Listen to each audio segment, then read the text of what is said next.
Shalom, shalom, aking mga kapatid sa pananampalataya. Ito na naman ang inyong kapatid na si Roland, na muli ay binibigyang pagkakataon ng ating rabay. Ano po? Katulad po ng ating dating sinasabi, ang maikling lapis ay mas mainam kaysa sa mahabang memorya. Nawa, tayo po ay nabigyan ng pagpapala sa nakarang 6 na araw. Kung tayo man po ay may bagabag sa buhay, naway naramdaman natin ang tinatawag na awa ng Ama at maalala nating pasalamatan siya sa lahat ng mga nagawa na niyang pagpapala sa atin. At kung hindi pa man dumarating yung ating mga hinihingi, naway matyaga tayong maghintay. At habang hinihintay natin, magpatuloy tayo sa ating gawaing ibinigay sa atin. Kaya kung kayo po'y nakahanda na, tayo na po ay dumulog sa ibinigay na aral ng ating rabay.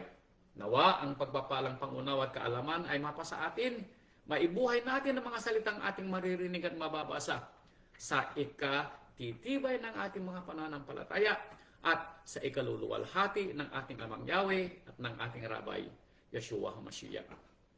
Ang pamagat po ng aral ng ating Rabay ay may pamagat sa English na worthy of enduring. Ang ibig pong sabihin sa Tagalog ay sukat na dapat nating ipagtiis. Alam niyo, sa tinagal-tagal ng panahon, marami na tayong naranasan sa buhay. At katulad ng mga patutuo po natin kanina, may mga pagkakataon na sometimes sinatanong sa atin ng ating Ama kung hanggang saan yung ating pagtitiwala. May mga pagkakataon na marami tayong nararanasan sa buhay. Mga pagsubok, mga kabagabagan, mga pangangailangan, pananalapi, pinansyal, lalong-lalo na sa ating mga kalusugan. Kaya alam nyo kung minsan binabalikan dati ng mga aral ng rabay kung tama nga ba na tayo ay magtiis para doon sa ating hinihintay na kabayaran ng ating mga pananampalataya. Bagamat wala pa sa atin ang nasulat na nakakita ng mga bagay na yaon maliban sa sinasabing sa pangitain ay nakita ni Saulo. Pero ang katotohanan nito wala pang nakakita doon sa ating pinagtitiisan na sukat nating ipagtiis habang hinihintay natin yung sinasabi nating kasukatan ng ating mga pananampalataya. Dahil kung titignan natin mga kapatid, lalong-lalo na sa mga nakakaranas ng mga bagabag sa buhay, sa mga nakakaramdam ng anumang mga kasakit-sakitan sa kanilang mga kalusugan, sometimes sinatanong natin ang ating sarili kung tama nga ba na hintayin ang pagpapala ng Ama. Alam nyo, noong panahon ni Saulo ay nagtanong din siya kung ano nga ba ang ating mapapala sa ating pananampalataya at gaano kalalim at katagal ang ating masasabing pagtitiis. At sa ating pagtitiis, sukat ba yung ating hinihingi at hinihintay na pagpapala balang araw? Now, tignan po natin dito sa aklat ni Saulo, dito sa kanyang sulat sa mga taga-Roma. Sa mga kapatiran natin na nakaranas ng bagabag o nakakaranas ng anumang mga suliranin sa buhay, lalong-lalo na sa mga may dinaramdam. Alam po ninyo, napakahirap ang may ganitong mga damdamin. Pero tingnan po natin kung may pag-asa ang ating rabay sa ibinigay niyang aral sa oras mong ito. Dahil alam ko, ito ay para sa atin. Ano po? Now, simulan natin dito sa aklat ng Roma chapter 8, verse 35. Tignan natin kung akma nga ba na tayo ay magtiis at sukat ba yung ating ipagtitiis para sa isang bukas na ating hinihintay balang araw. Now, sabi niya dito sa aklat ng Roma chapter 8 verse 35, sino ang makapaghihiwalay sa atin sa pag-ibig ng ating Rabay Yeshua? Now, tanong natin, sukat ba na ating ipagtiis ang lahat ng mga bagay dito sa lupa? Samantalang nakikita natin yung iba parang walang problema, At tayo maraming tinitiis sa pananampalataya. Kaya ang tanong sa atin sukat ba yung ating ipagtitiis sa buhay na ito, doon sa bagay na ating hinihintay? Kaya ang tanong ni Saulo sino ang makapaghiwalay sa atin sa pag-ibig ng ating Rabay? Ang kapighatian? O ang kahapisan, o ang pag-uusig, o ang kagutom, o ang kahubaran, o ang panganib, o ang tabak. Now, maliban doon siguro sa tabak, tayo'y nakaranas ng lahat ng mga iyon. Yung sinasabi nating kapighatian, kahapisan, kagutom, kahubaran. Ano po? Panganib. Ha? Tayo siguro ay nakaranas ng ganun. Halos araw-araw, ano? Pero ang tanong, ito ba yung mga bagay na ito ang makapaghihiwalay sa atin sa ating pananampalataya? Now, talasasin natin kung hanggang saan yung ating matitiis. At ang tanong natin sa ating sarili, sukat ba yung ating ipagtitiis doon sa bagay na ating minimiti balang araw? Ha? Now, alam nyo, sabi dito sa aklat ni Job, chapter 14, verse 1, Job 14, verse 1, ito ay may sinabi si Job. Nung sa kanyang panahon, nakaranas din ng mga bagabag. Kaya sabi ni Job, napagtanto ni Job na ang buhay ng tao, sabi niya, ay maikli. Taong ipinanganak ng babae, sabi niya, ay maikli o kaunti ang araw. At, sabi niya, lipos ng kabagabagan. Sa mga nararanasan natin mga pagsubok, lalong-lalo na sa mga kapatiran natin na may dinaramdam sa kanilang mga kalusugan. Ano po? Sukat ba na ating ipagtiis ang mga bagay na ito para lang sa pananampalataya? Is it worthy na ipaghintay natin ipagtiis? Yun ang katanungan. Ano po? Dahil alam natin ang kwento na tayo ay magiging maikli lamang ang buhay. Bakit hindi natin samantalahin ang buhay natin para tayo ay mabuhay ng masaya? Ha? Bakit hindi natin ginagawa yung sinasabi sa Ecclesiastes o mga ngaral? Sabi niya, binata, sabi niya, dalaga, sabi niya, mamuhay ka. Sabi niya, kumain ka. Gawin mo ang mga bagay na magpapasaya sa iyo. Now, bakit kaya pinipigilan natin ang ating sarili? Ano po? Is it worthy na pigilan natin ang ating mga sarili sa sinasabi sa mga ngaral? At ano ang pumipigil sa atin? Yung huling salita doon sa mga ngaral. Sabi niya, pero tandaan mo, sabi niya, sa lahat ng sukat na ito, sabi niya, may paghuhukom. Yun ang kinakatakutan natin, ano? Ano po? Na tayo ay mahukuman balang araw na hindi worthy. Kaya yung ating pagtitiis ba ay ating titiisin hanggang sa pwede nating matiis? Now, alam nyo, dito sa aklat ng Lucas, chapter 18, verse 8, may sinabi ang rabay sa kanyang panahon, nang makita niya ang sanlibutan sa kanyang mga gawa, ay mismo ang rabay ang nagsabi, dito sa Lucas chapter 8, verse 18. Chapter 18, verse 8. Ito ang sabi. Sinasabi ko sa inyo, sabi niya, na sila'y madaling igaganti. Pero ang tanong, gayon may pagparito ng anak ng tao. Pag dumating ako, sabi ng rabay. Pagdating ko, sabi ng rabay, meaning sa kanyang muling pagbabalik. Pagdating ko, sabi ng rabay, para maghari ng 1,000 taon. Sa aking pagbabalik, sabi ng rabay, makakasumpong kaya ako ng mananampalataya sa lupa? Now, ang rabay mismo nagtanong, 2,000 years ago, makakasumpong kaya ako ng mga mananampalataya sa lupa? Alam ng rabay ang kahinaan ng tao?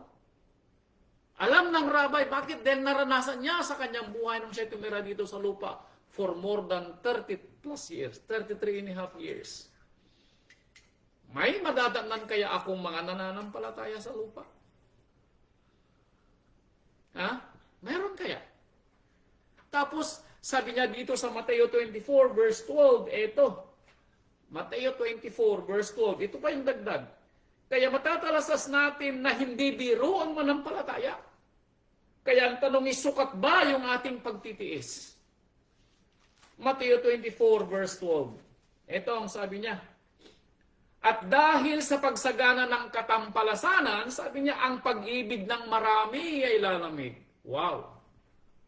So makikita natin mga kapatid, ano po, na hindi biro ang manampalataya. Kaya ang tanong sukat ba yung ating ipagtitiis dahil sa ating pananampalataya? Now at the end of the day, tayo ang magsasabi kung sukat o hindi. Dahil sa ating buhay na ibinigay ng Ama dito sa lupa, for one time only, dito malalaman ng Ama kung hanggang saan yung sukat na ating ipagtitiis. sa buhay na ito. Ano man yung mga bagabag na ating nararanasan, ay ang tanong, magtitiis ka ba, kapatid? Kung minsan dumarating yung kakulangan sa pinansyal, ano po? Kakulangan sa pagkain, ano po? Bagabag sa ating mga kalusugan. Matitiis kaya natin lahat dahil lang sa pananampalataya? Talasasin po natin ng kwento. Ano po?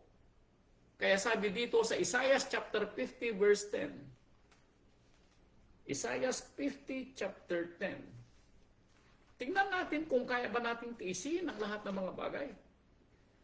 Ha? Sukat ba yung ating ipagtitiis? Isaiah 50 verse 10.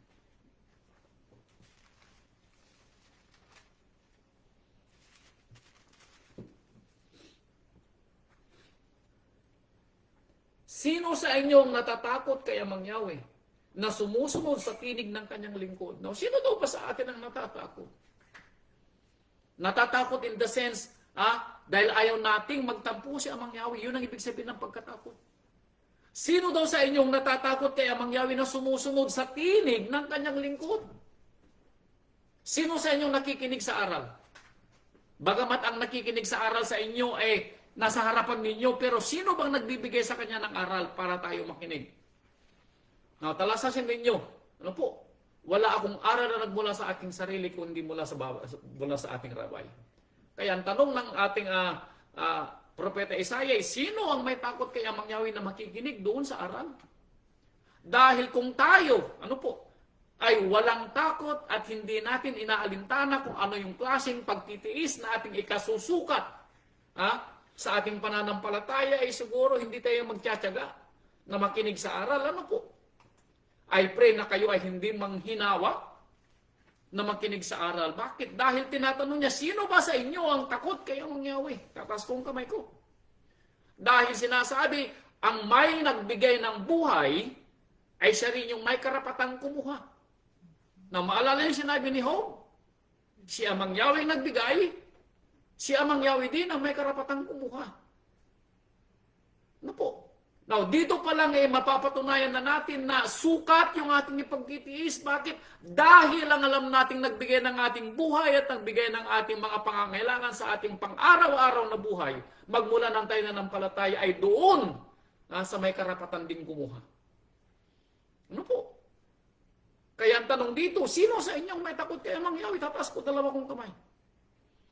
Dahil kung wala si Amang Yahweh, sino sa atin ang makapagsasabi na tayo gigisingin niya bukas? Walang makapagsasabi. Ano po? Sino sa atin na paglabas niyo sa bahay, makakabalik kayo ng buhay? Wala pong makapagsasabi yun. Si Amang Yahweh makapagsasabi. Kaya sabi niya, sino ang natatakot kay Amang Yahweh? Ano po? Siyang lumalakad sa kadiliman at walang liwanag. Magtiwala siya sa pangalan ni Amang Yahweh at umasa sa kanyang Elohim. Sabi niya, magtiwala ka kay Amang Yahweh. So ano man yung bagabag na nararanasan natin, yung mga patutuo, alam nyo, ang dahilan kung bakit may patutuo, para sa mga nanghihina ang pananampalataya. Narinig natin ang patutuo ni kapatid na Marites at ni kapatid na Cherilyn. Father Yahweh will find a way. Ano po? Will make a way.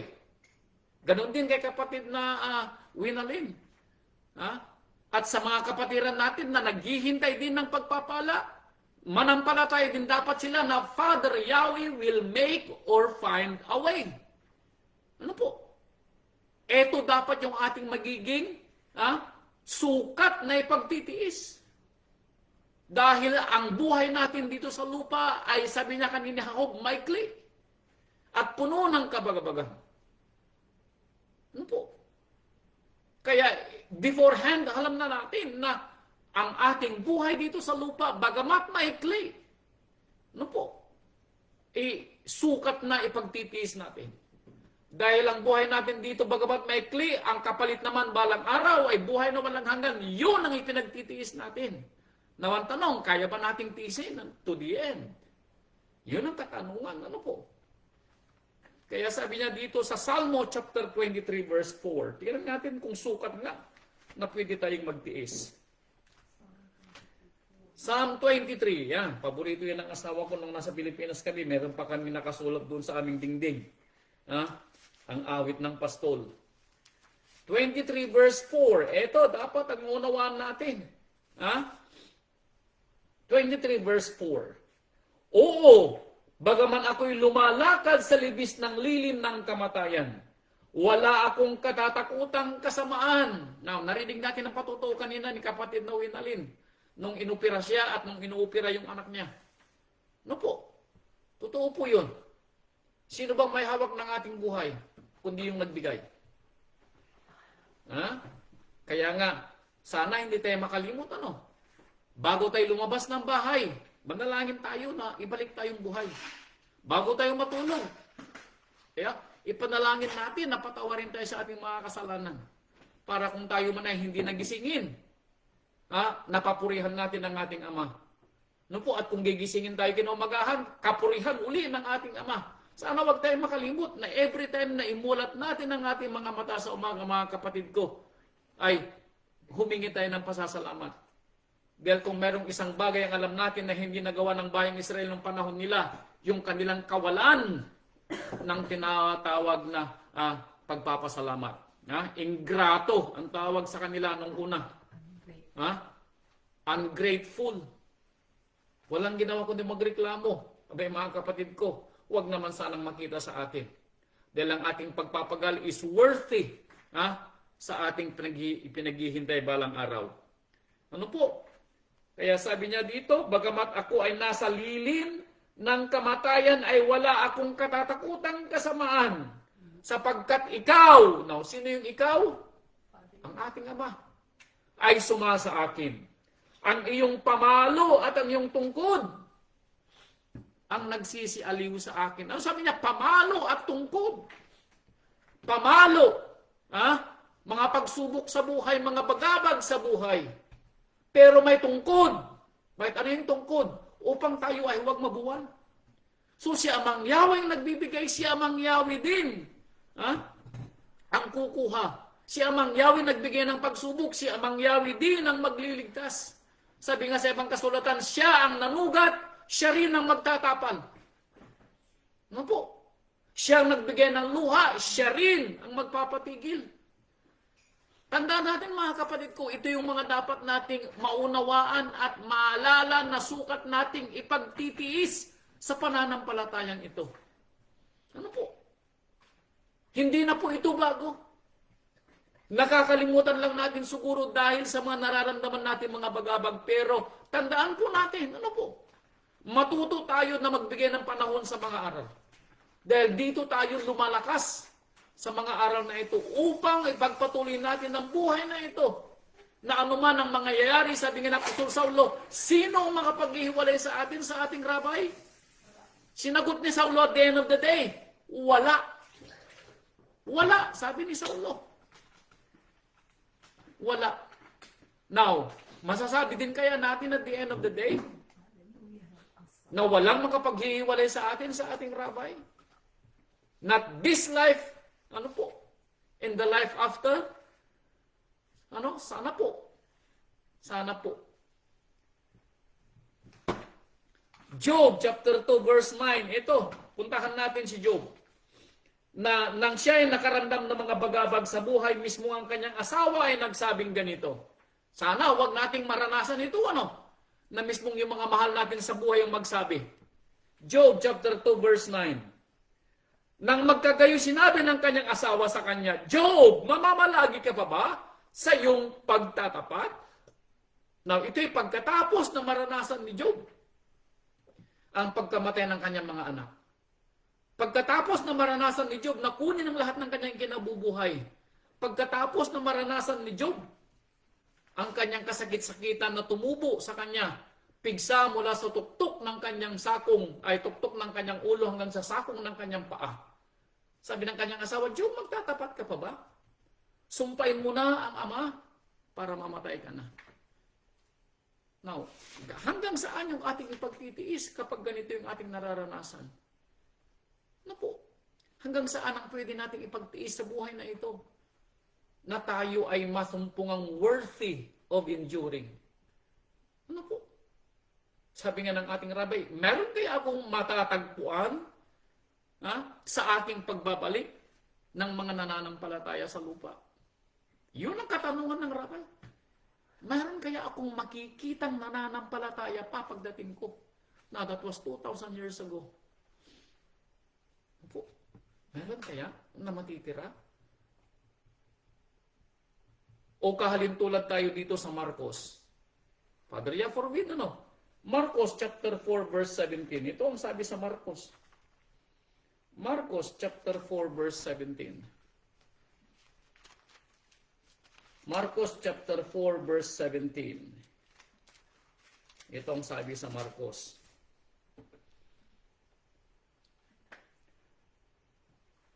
Ang mga nananampalatayang katulad nito ay hindi nangag-uugat sa kanilang sarili, kundi sandaling tumatagal.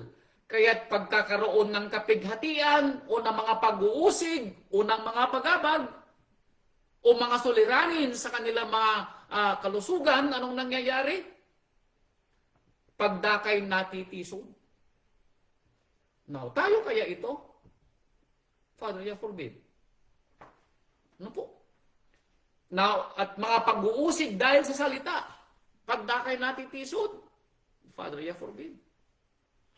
Pag tayo ba'y nababagabag sa kapigatian, pag tayo ba'y nababagabag dahil sa ating mga sakit-sakitan, tayo ba'y natitisod?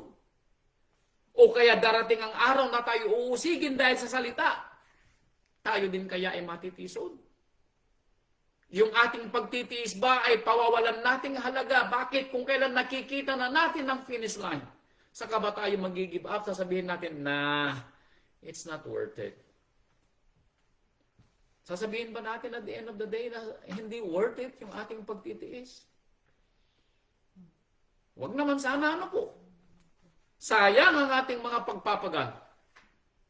Sayang ang ating pagpapagal kung at the end of the day, may hindi magiging worth it. Ano? Job 21 verse 15. Ito pang sabi ni Job. Alam niyo, nung nasa kalagitnaan si Job ng kanyang kahirapan, ganito ang kanyang nararamdaman. Now, hindi masama na ganitong maramdaman natin, pero at the end of the day, sana makapagbaliktad tayo, ano po, makapagbalik loob. Ito ang sinabi ni Job dito sa 21 verse 15. 21 verse 15. Ito yung panahon na si Job ay nasa gitna ng kanyang kabagabagan. 21:15, ito ang sabi ni Job. Ano ang makapangyarihan sa lahat na siya paglilingkuran namin? At anong pakinabang mayroon kami kung kami ay dadalangin sa Kanya? Now, hindi ba nanalangin si Job nung namatay ang kanyang mga anak? Yes, nanalangin siya. I'm sure. Nang mawala ang kanyang mga kayamanan at ibubuhay, hindi ba nanalangin si Job? Yes, I'm sure nanalangin si Job. Nung si Job ay magkasakit ng pigsa mula sa tuktok ng kanyang ulo hanggang sa sakong ng kanyang paa, hindi ba nanalangin si Job? Yes, nanalangin si Job. Nung hinihiling ni Job sa kanyang panalangin na kapag gabi sinasabi ni Job, umaga na sana. Bakit? Sa tindi ng hapdi ng kanyang mga pigsa na nararamdaman sa kanyang sarili. Hindi ba hiniling ni Job? Yes, hiniling ni Job. Hiniling ba ni Job na gumaling siya? Yes, I'm sure hiniling ni Job na gumaling siya. Pero gumaling ba agad si Job? No. Inabot si Job ng mga buwan. Buwan ang inabot ni Job sa kanyang kahirapan. Hindi po siya araw. Buwan. Now, gaano katagal ang ipagtitiis natin kaya kung tayo nasa gitna ng ating mga bagabag? Alam ko, umiiyak tayo sa ating mga pagtitiis, pero ito ba ay worthy na ating ipag-iyak at hintayin ang pagpapala ng Ama? O sabihin din natin, anong sabi niya? Ano ang makapangyarihan sa lahat na siya ating paglilingkuran? Baka iniisip kasi natin na hindi na nakikinig si Amang Yahweh. Maalala natin yung nasusulat doon sa Awit chapter 30 verse 5. Ang ating pag-iyak ay aabutin ng magdamag. That is true. Naman tanong, gaano katagal ang ating magiging magdamag? 24 hours? Isang linggo? Isang buwan? Isang taon? Kaya tanong natin worthy ba na tayo magsilbi pa rin kay Amang Yahweh after all this time? Anong pakinabang? Sabi, anong pakinabang mayroon kami kung kami dadalangin sa Kanya? Ibig sabihin wala kayong ginawa kundi dumalangin, pero naririnig kaya ni Amang Yahweh ang ating dalangin. Now, balikan natin ang kwento. Di ba narinig natin ang sinabi din ng Amang Yahweh? Ang mga gumagawa ng pagsalangsang, maging ang kanilang mga dalangin, sabi niya, ay kasuklam-suklam. Baka balikan natin ang kwento, baka ang mga dalangin natin ay hindi dinirinig dahil yung ating mga gawa at kaisipan na hindi tama. Talasasin natin ang kwento. Ano po?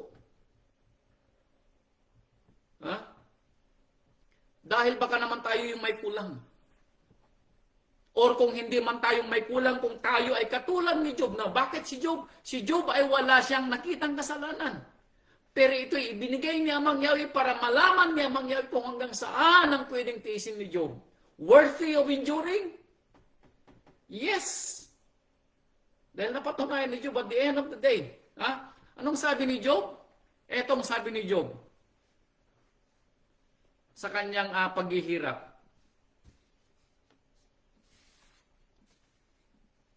Sabi niya, Job chapter 19 verse 26. Ito ang sabi ni Job at the end of the day. Job 19:26. Bagamat hindi alam ni Job kung gagaling pa siya, ito ang sinabi ni Job. Now, gumaling man tayo o hindi sa ating mga nararamdamang sakit. Ibigay man ni Amang Yahweh o hindi ang ating mga hinihiling kagalingan. Ibigay man o hindi na mangyawing ating mga pangangailangan, we pray na ganitong masabi natin katulad ni Job. Because it is worthy of enduring. Ano po? Sukat sa ating ipagtitiis. Sabi dito ni Job, Job 19:26. Ito ang sabi ni Job. At pagkatapos na kainin ng uod ang aking buong balat, gayon may makikita ko ang Ama sa aking lamang. Anong sabi ni Job? Now, nananampalataya ba si Job sa resurrection? Bagamat hindi pa ipinangasaba ang pagkabuhay na maguli? Yes. Now, kanino nalaman ni Job na may pagkabuhay na maguli? Sa aking pangunawa, ito binigay sa kanya ng banal na espiritu dahil walang makapagsasabi ng buhay na maguli kung hindi galing sa Ama. Pero nananampalataya si Job.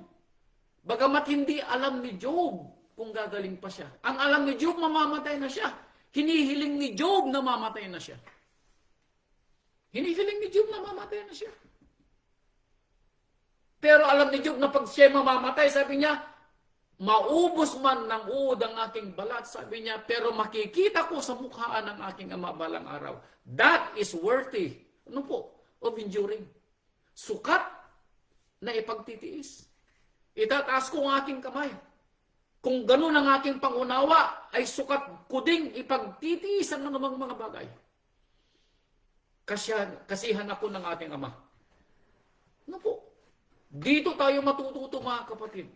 Sa mga aral na ito ng Rabay na sukat nating ipagtitiis ang lahat ng mga bagay kung naririnig natin na ganito ang ating mga binabasa. Sukat nating ipagtitiis.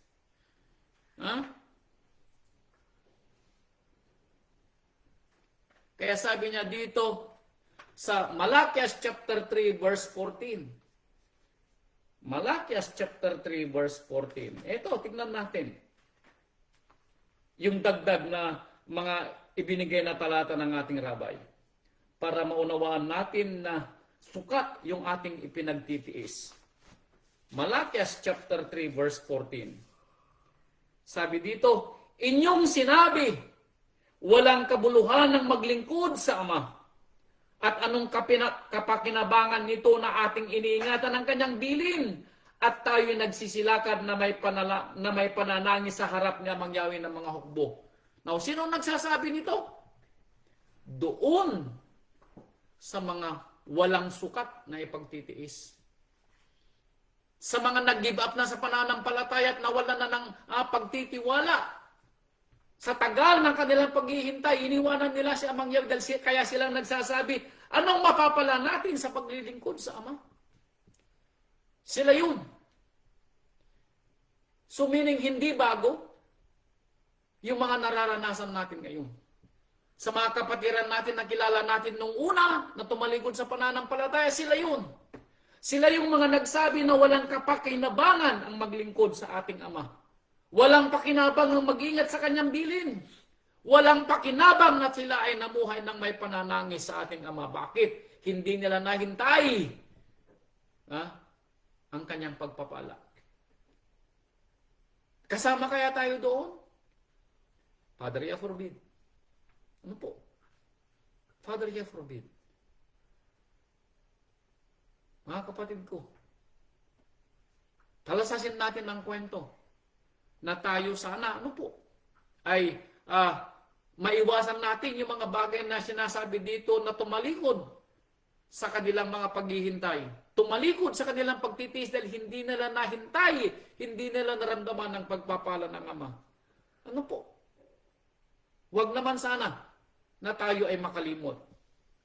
Kaya sabi dito sa unang Pedro, chapter 1, verse 6. Unang Pedro, chapter 1, verse 6, itong sabi niya,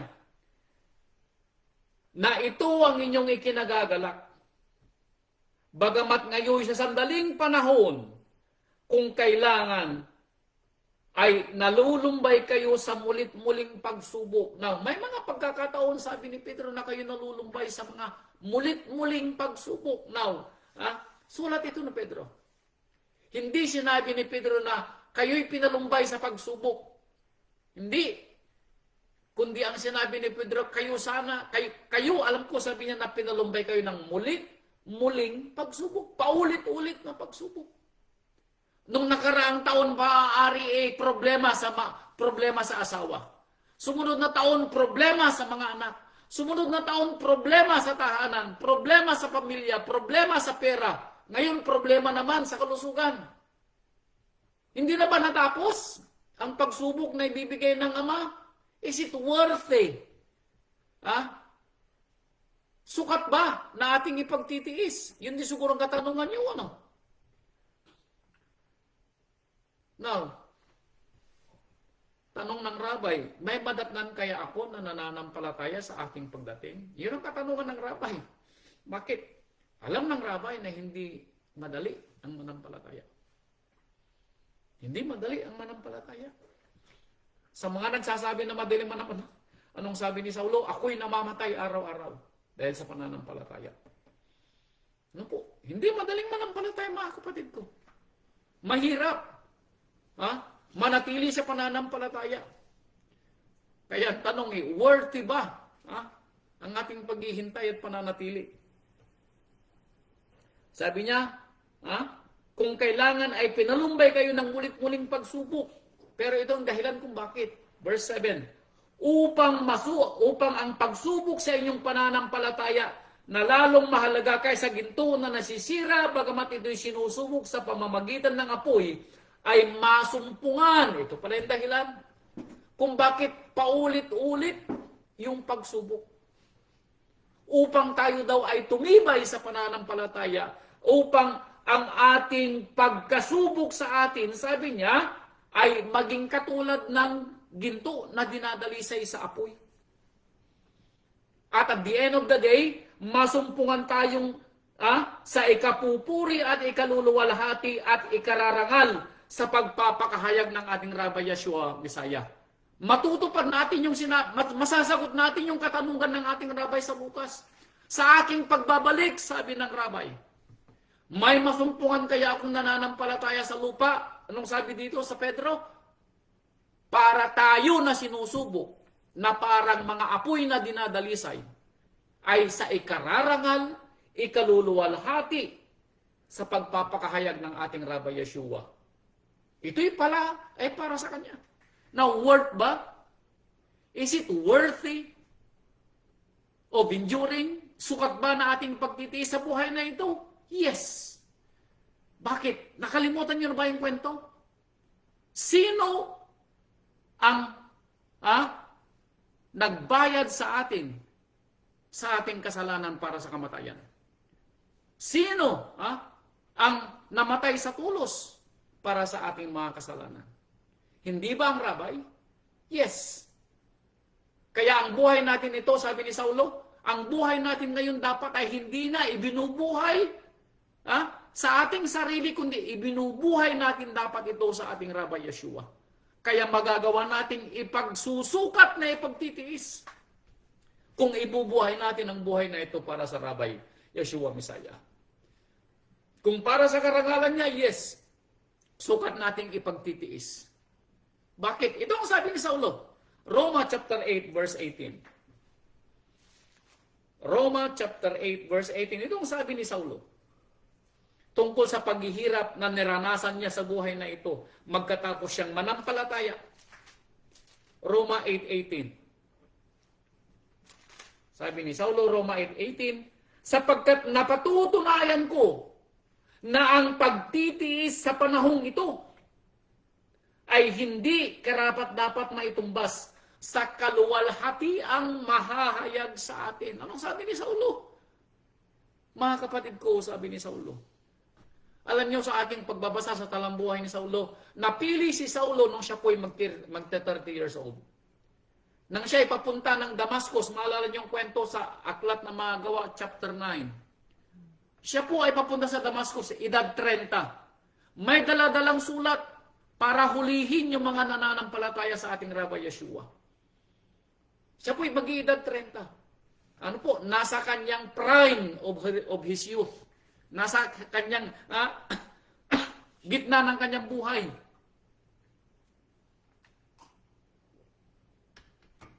Pero pagkatapos po niyang manampalataya, iginugol po niya ang kanyang buhay hanggang siya po ay mamatay nung 62 years old.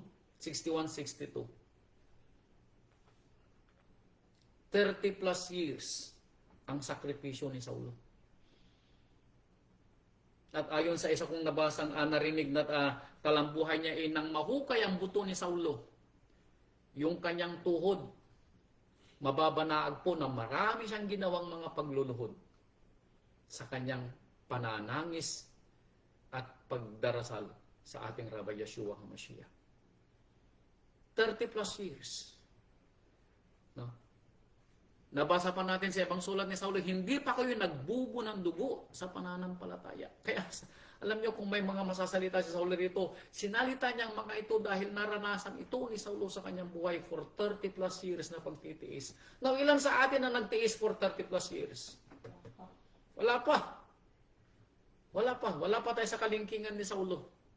Kaya sabi ni Saulo, sapagkat napatutunayan ko, meaning napapatunayan niya everyday sa kanyang pananampalataya, na ang pagtitiis sa panahong ito, nasukat nating ipagtitiis, tinatanong natin kung hanggang saan ang sukat nating ipagtitiis. Anong sabi ni Saulo? Hindi may kukumpara ang pagtitiis sa mundong ito.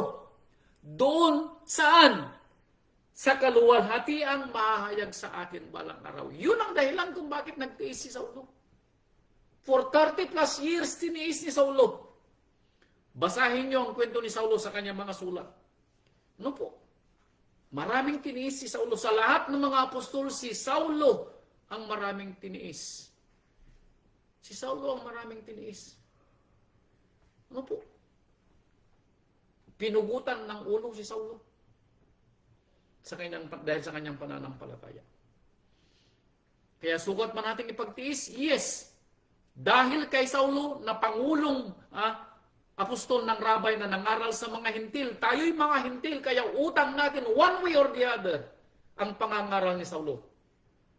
Dahil sa kanya, nabigyan ng pagkakataon ang pangangaral sa mga hintil. Siya ang pinili ng rabay na ipangaral ang magandang balita na sa pagtitiis ng rabay na ginawa niya sa tulos, ganun din dapat ang gawin din natin na pagtitiis sa buhay na ito. Sukat ba na ipagtitiis? Yes. Sukat na ating ipagtitiis.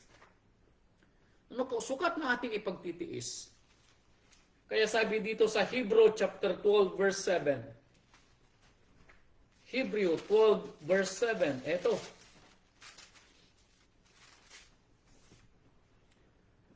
Na dahil sa iyo'y parusa, kayo'y nagtitiis. Tama, mali? Yes. Dahil sa pagsubok tayo nagtitiis? Yes. Dahil sa kabagabagan tayo nagtitiis? Yes. Dahil sa mga pasaway nating asawa, pasaway nating mga anak, tayo nagtitiis? Yes. What if, tanong nyo sa sarili nyo, binigyan kayo ng ama ng pasaway na asawa para sa inyong pagtitiis? Is it worth it at the end of the day? Sa ngayon siguro hindi.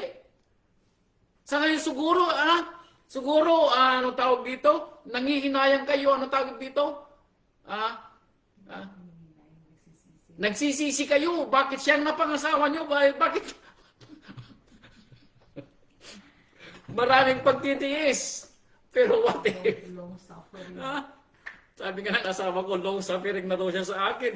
At what if, binigay ako ng asawa ko, binigay ako ng ama sa asawa ko para mapatunayan ko ang kasana kanyang pagtitiis. Bakit hindi? Ano po? Bakit hindi? Kaya sabi dito sa Hebrew chapter 12 verse 7, ang inyong mga pagsubok, ang inyong mga parusa ay dahil dito kayo'y nagtitiis. Yes. Inaari kayo ng ama na tulad sa mga anak. Bakit? Sapagkat alin ngang anak ang hindi pinarurusahan ng kanyang ama. Totoo yan. Alin nga, sino ba sa magulang ang hindi nagbigay ng pagsaway sa kanilang mga anak? Ako, tatas ko kamay ko. Marami akong binigyan na pagsaway sa aking mga anak. At Father Todaya, salamat sa ama kahit papaano. Maayos ang aming mga anak. Now, kung tayo na mga tao sa laman ay nakapagbigay ng saway sa ating mga anak para sila tumino, hindi kaya much more sa ating ama, sa ating amang Yahweh, na tayo ay sawatahin sa ating mga kailangang pagsawata sa ating mga nagagawang mga mali? Ano po? Bakit hindi? Kung ito'y para sa ating ikatututo. Sabi nga niya, sinasaway niya ang kanyang tinatanggap na mga anak. Sinasaway niya. Now, kung hindi mo gusto kapatid ang pagsaway, anong sabi sa iyo? Anong sabi sa kawikaan? Iiwas mo ang pamalo sa anak. Spoil the child, sabi niya, spare the rod. Ang anak mo ay lalaki ng walang pakundangan at walang pamimitagan. Ito bang gusto na nating sarili? Na lumiki tayo na malayo sa ama at walang mga pakundangan at pagtitiwala at pagrerespeto doon sa ating ama na nagbigay sa atin ng buhay? Father, forbid. Ano po? Father, forbid. Kaya sabi dito sa Aklat ng Mga Gawa, chapter 20, panahon ni Saulo. Aklat ng Mga Gawa, chapter 20. Ito ang sabi ni Saulo sa kanyang pangangasaba at pangangaral. Chapter 20.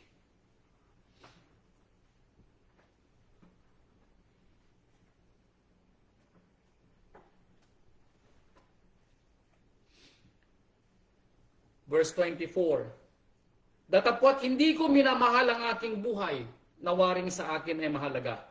Maganap ko lamang ang aking katungkulan at ang ministeryong tinanggap ko sa Rabbi Yeshua na magpatotoo ng mabuting balita ng biyaya ng Ama. Anong sabi ni Saulo? Ang buhay ko man ay mapasa panganib. Ang buhay ko man, sabi niya, ay hindi maging maayos sa pangunawa ng iba. Dahil ako ay sinasalat, sabi niya, lahat ng mga kapigatian, sabi niya, ako ay nasa gitna ng mga panganib, sa mga tulisan, sabi niya, sa mga kababayan ko, sabi niya, ako'y nalubog sa tubig, nalubog sa dagat ng 2 gabi. Maraming pagsubok ang dinaanan ni Saulo, pero sabi ni Saulo, hindi ko itinuturing na buhay ko ang buhay ko ngayon. Ibig sabihin, utang niya sa Rabay ang buhay niya. Is it worthy na ipagtiis ni Saulo ang kanyang pananampalataya? Yes. It is worthy. Ano po? Kaya sabi niya dito sa pangalawang Korinto chapter 4 verse 17, si Saulo uli. Now, alam niyo na nahigit sa kalahati ang sulat ni Saulo dito sa Bagong Tipan. 14 ang kanyang sulat. 27 lamang ang Bagong Tipan. So, 13 plus 1 ang higit ni Saulo sa pagsusulat ng Bagong Tipan. Pangalawang Korinto chapter 4 verse 17. Itong sulat ni itong sabi ni Saulo. Sapagkat ang aming magaang kapighatian, anong sabi ni Saulo? Ang magaan na kapighatian. Nasa isang sandali lamang ay siyang gumagawa sa amin ng lalong bigat ng kaluwalhatiang walang hanggan. Sa paunti-unting dagdag ng mga nararanasan nating mga pagsubok, ang sabi ni Saulo, ito'y idinadagdag sa kaluwalhatiang walang hanggan na kakamtin natin balang araw. Yun ang sinabi ni Saulo. Kaya ano man yung magabang na nararanasan natin mga kapatid, ano po? Idadagdag daw ito doon sa kaluwalhatian na tatanggapin natin balang araw. That's why, is it worth it na isukat natin ipagtitiis? Yes. It's worth it. No? It's worthy na ipagtiis natin. Kaya, sabi niya dito sa Hebrew chapter 12 verse 11. Hebrew 12:11. Alam nyo, nung kaninang nagpapatutuo kayo, sabi ko, parang, hango ito sa magiging tema ng aral ng rabbi. Alam nyo, kanina lang ito binigay ng rabbi. Mag-aalauna na ng hapon, kanina ng, ibigay ng rabbi ang aral na ito for whatever reason itong binigay niyang aral. Yung pala, may nakikinig at may patutuo sa mga kapatiran. Hebrew chapter 12 verse 11.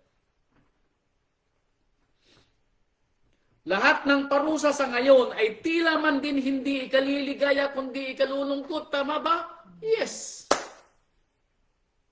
Yung mga patutuon, mga kapatiran natin, mangiyak-ngiyak pa yung iba nating kapatiran sa mga naranasan nila na hindi nila alam kung saan manggagaling yung solusyon sa kanila mga problema suliranin. Totoo yun. Nakakaiyak na kung minsan hindi natin alam kung saan manggagaling yung solusyon sa problema natin. Hindi natin alam kung nadidinig tayo ng Ama o hindi.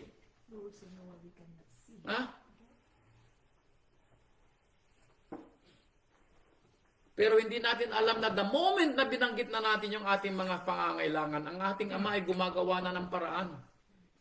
He is going to find a way or make a way. Pero bagamat hindi natin ito nakikita kaagad at yung ating mga nararamdamang mga pagsubok, instead na ikatuwa natin, ikinalulungkot natin, totoo yun. Totoo yun, sabi ni Saulo. Pero sabi niya, gayunman, sabi ni Saulo, pagkatapos ng pagsubok na ito,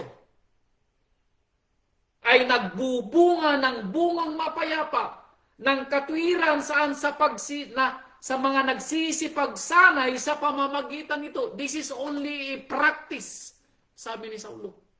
Practice lang ito, sabi ni Saulo. Pinapractice tayo ng Ama. Kung hanggang saan yung pwede nating ipagtiis. Kaya kung practice lang ito, alam natin na ang Ama ay magbibigay din ng paraan o way para tayo ay magtagumpay sa ibinigay niyang pagsubok. Pagsubok lang ito, magigiba ba tayo? No, alam natin, sabi nga, tandaan natin. Si Amang Yahweh nagbigay, si Amang Yahweh din ang lulutas. Maalala niyo sabi ng tatlong mga lingkod ng ating Ama nung panahon ni Daniel?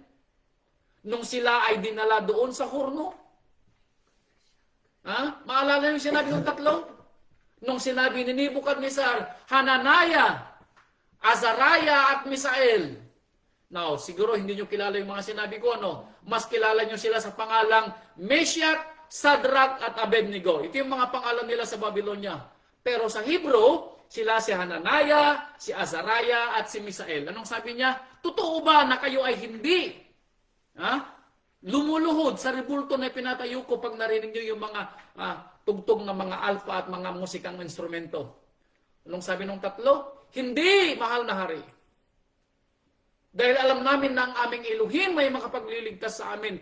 Pero kung hindi man niya kami ililigtas, sabi ng tatlo, hindi pa rin kami luluhod sa iyong rebulto. Sukat ba yung kanilang ginawa? Yes, dahil pagdating nila doon sa horno, hindi man sila nag-amoy sunog, hindi man sila nag-amoy usok. At ang sabi ni Nebuchadnezzar, hindi ba tatlo ang nilagay natin sa horno?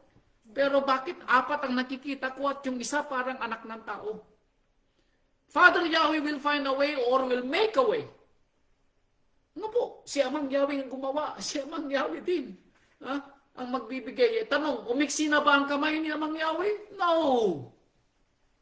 Hindi umiksi ang kamay ni Amang Yahweh, mga kapatid.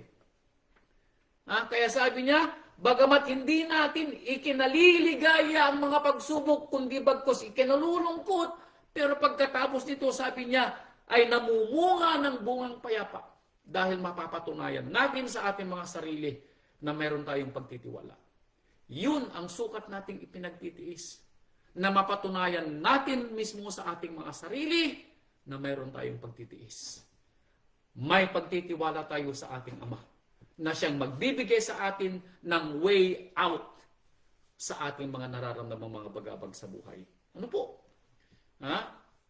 Si Amang Yahweh ang magpapadala ng way out. Kung may pangangailangan tayo, si Amang Yahweh magpapadala ng tao para tayo magkaroon ng way out. Kung tayo may mga sakit, si Amang Yahweh magpapadala sa atin, magpapagaling sa atin on our way out. Ano po? Kalasasin natin ang kwento, mga kapatid.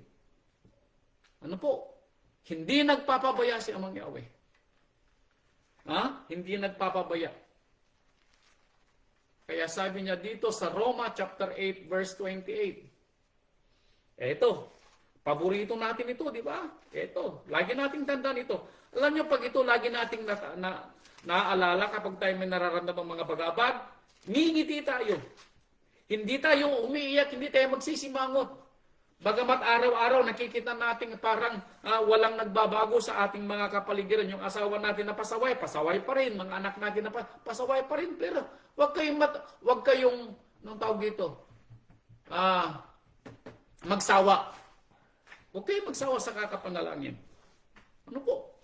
Roma chapter 8 verse 28. At nalalaman natin ng lahat ng mga bagay ay nagkakalakip na gumagawa saan? Sa ikabubuti ng mga nagsisiibig sa Ama.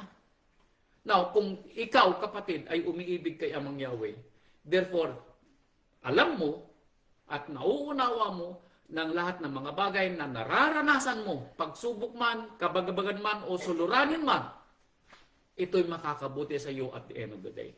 Kung iniibig mo si Amang Yahweh. Sa makatwid bagay, sabi niya, sa mga tinawag, alinsunod sa kanyang asa. Kung isa ka sa tinawag, ito'y sasabihin mong positibo. Pero kapag hindi mo iniibig si Amang Yahweh at wala kang pagtitiwala kay Amang Yahweh, masasama ka doon sa sinabi kanina doon sa Malakias. Ano ang silbi na magsilbi kay Amang Yahweh?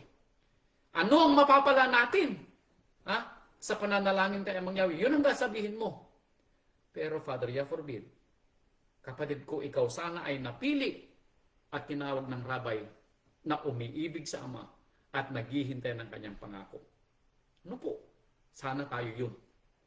Kaya sabi niya dito sa Santiago chapter 5 verse 11. Santiago chapter 5 verse 11.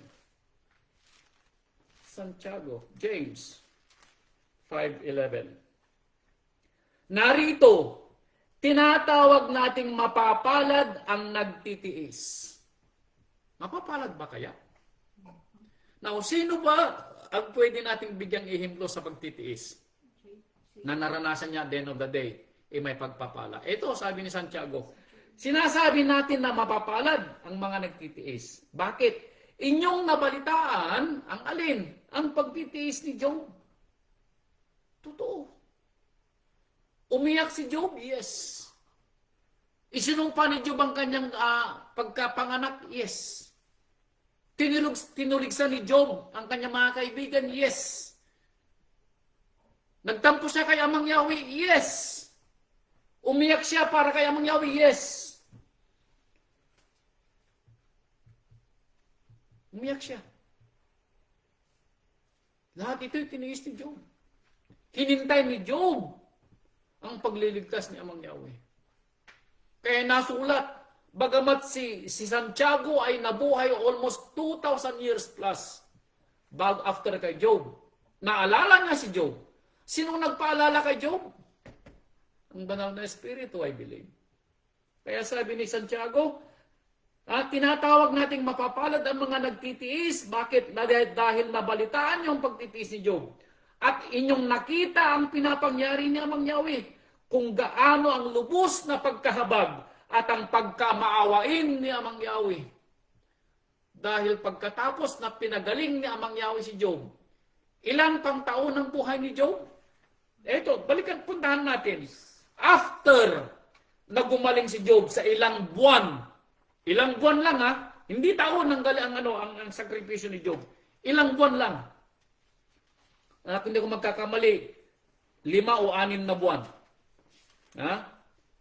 Pero after that, ano ang kapalit ng pagtitiis ni Job? Chapter 42, verse 16. Nadoble ang lahat ng mga pag-aari ni Job. Napalitan ba yung 10 anak ni Job? Yes, napalitan uli. Yung 10 anak ni Job na namatay. At ito pang nadagdag kay Job, verse 16. At pagkatapos ito'y nabuhay pa si Job ng ilan? 140 taon, 140 years. Kapalit nung halos buwan lamang. Kung ilang buwan lang yun, 6. Sabihin natin 6. Ang kapalit, 140 years. Sa ating buhay na ito, sa pagtitiis natin, sabihin natin 60 years, nabuhay tayo dito sa lupa. Ang kapalit sa pagtitiis natin, gaano katagal? Forever. Life everlasting. So kung si Job ay mapalad sa kanyang pagtitiis at nakita niya ang kanyang kaligtasan at nabuhay pa siya for 140 years, abay, kung ganito ang pangako din na maririnig ko, tataas ko ang kamay ko, magtitiis din ako, Amang Yahweh. Bigyan mo ko ng pagtitiis katulad kay Job. Dahil dito sabi niya, nabuhay pa si Job ng 140 years at nakita niya ang kanyang mga anak at mga anak ng kanyang mga anak hanggang kailan? Hanggang sa ika-4 na salin ng lahi. Wow! What a beautiful life. Ano po?